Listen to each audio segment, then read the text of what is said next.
if you haven't thought about your financial standing in the past, now's a good time to do it. It's the start of the year. You could be in a much better position at the end of the year than you are now with just a little bit of thought and a little bit of consistency. I am Ollie Ross. I don't have a hat on, so I can't touch my peak. God, I hope I haven't touched my peak. Happy New Year, everyone. It's 2020, as you are aware. It is my intention this year to be a better person. A better person, at least, than I was last year, and potentially the best person that I can possibly be. That would be nice, wouldn't it? Part of that involves discipline, and part of that discipline involves producing more content for YouTube because I enjoy doing it. I want to do it in a way that means I can cut down on editing time, which means, hopefully the more I do it, the better I'll get at it. The quicker the process will be, the more information I can actually get out. Because it does seem,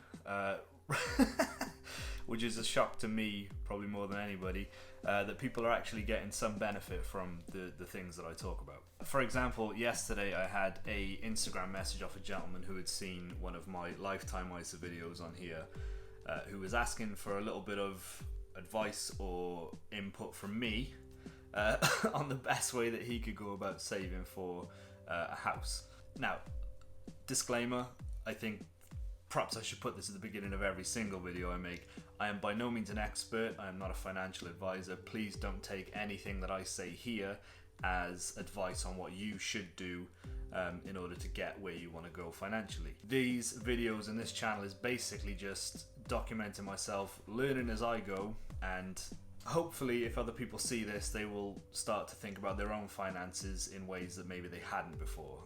I know personally I hadn't thought about finance and my financial position in life until about 2.5 years ago, and since then I've learned a lot, I've saved a lot, I've made a few mistakes, definitely, but you learn from these mistakes and you make a plan.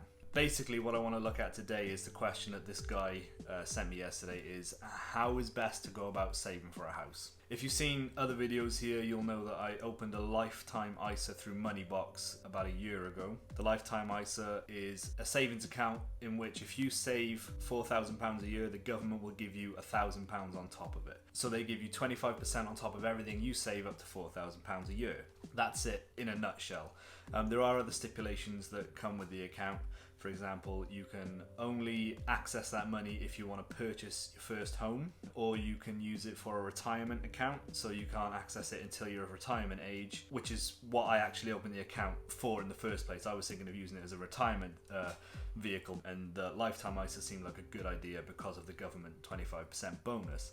However, things have changed since I started the account, and Sean and I don't know if you've met Sean, I'll put a photo of her somewhere. We've decided to try and go ahead and purchase the place that we live in at the moment, which is a flat that my parents own. We want to go ahead and purchase it and convert it into a family home, in a sense. So yeah, the purpose of me having the Lifetime ISA has now changed from saving for retirement to trying to get as much money as I can for a deposit on a house. Taking a look at my Lifetime ISA now, I currently have £4,206.50 saved. If I tap breakdown, that'll tell me the breakdown of it. For example, I've contributed £3,130.30. The Lifetime ISA bonus, which is the money that the government's added on top of that, is £770.09.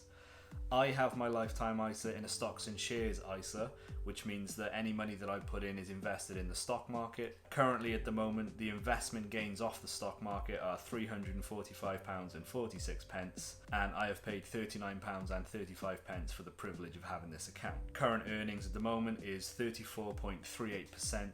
25% of that is from the government, the rest is from the stocks and shares gains that I've made, which is pretty good. Now, yesterday the guy who asked me the question was thinking about opening a Moneybox Lifetime ISA, so I was trying to advise him on the best way to do it. For example, if you're saving for over 5 years, you're not going to need to use that money until after 5 years has passed. It's a good idea to maybe put it in stocks and shares because the market will likely give you a gain. If you need that money sooner than 5 years time, then probably put it in a cash ISA. And Moneybox gives you the option when you open the Lifetime ISA whether you want to use a cash ISA or a stocks and shares ISA. Please take that into account if you do decide to open one through Moneybox. I went for stocks and shares because I didn't really know what I was doing at the time, and I thought perhaps seeing as I was trying to keep this money invested until I turned 60 and I could retire, stocks and shares would be a better way to go because I'd get more gains from the stock market. However, now it looks like I'm going to need this money a little bit sooner than 5 years time, so I'm just sort of hoping that the stock market does well for me and I'll get out more than I put in.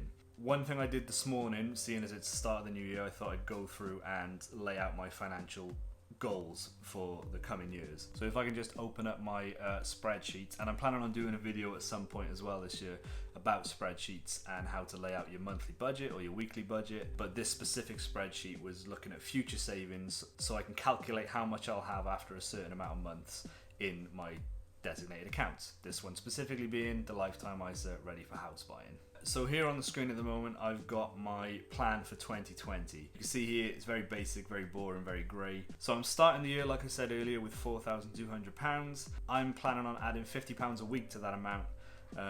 And every so often when I've got spare cash, which I'm planning on the 21st of each month, adding another 100 to that, so it'll be £150 for that week. If we look down the table, you can see here that on this date, this is my balance. I pay that much in. The government adds 25% and the new balance is this much, and then the new balance carries over to next week plus £50 plus the percentage from the government, new balance. I apologise if this is boring, but I really like the fact that now I can go scroll down to the very end of the year and see that on the 25th of the 12th 2020 I should have £8,512.50 saved towards a down payment of a house. I haven't taken into account here the stocks and shares investment gains or losses. This is just a basic outline of where I could be or where I plan to be at the end of the year. And that's not bad. That's consistent saving, £50 a week. I understand some people can save more, some people can save less. Here, this is all editable, so obviously if I've got a week or a month where I can afford to put more in, I might put more in. That'll change slightly, but I can come back into this spreadsheet and update it as the year goes along. So yeah, that's it for today. That's just a brief look into my savings plan for a down payment of a house, just because I had that message off that gentleman yesterday who wanted a little bit of advice, or maybe not advice, just to talk things over to see if he could develop his own strategies. So if you're watching this, I appreciate the message. Like I said yesterday, I don't really see it as an imposition when people message me because it doesn't happen too often, and if I can help in any way, I'm happy to. But if you've seen this video and you find it helpful, please consider sharing it with your friends who might be thinking about this kind of thing as well. Give it a like, give it a thumbs up, they're the same thing. Consider subscribing because I'm trying to grow this channel and it's actually doing very well. But as I said at the beginning, the plan is to become more consistent with these uploads, develop a bit more of a following, and hopefully help a bunch of people, because that's what I'm here for. I want to help myself, record myself, help other people, leave the world a better place than you found it, I guess. I hope this finds you well. Have a prosperous 2020, and please, if you haven't thought about your financial standing in the past, now's a good time to do it. It's the start of the year. You could be in a much better position at the end of the year than you are now, with just a little bit of thought and a little bit of consistency. Have a very happy new year. I am Ollie Ross. I don't have a hat on, so I can't touch my peak. God, I hope I haven't touched my peak. See ya.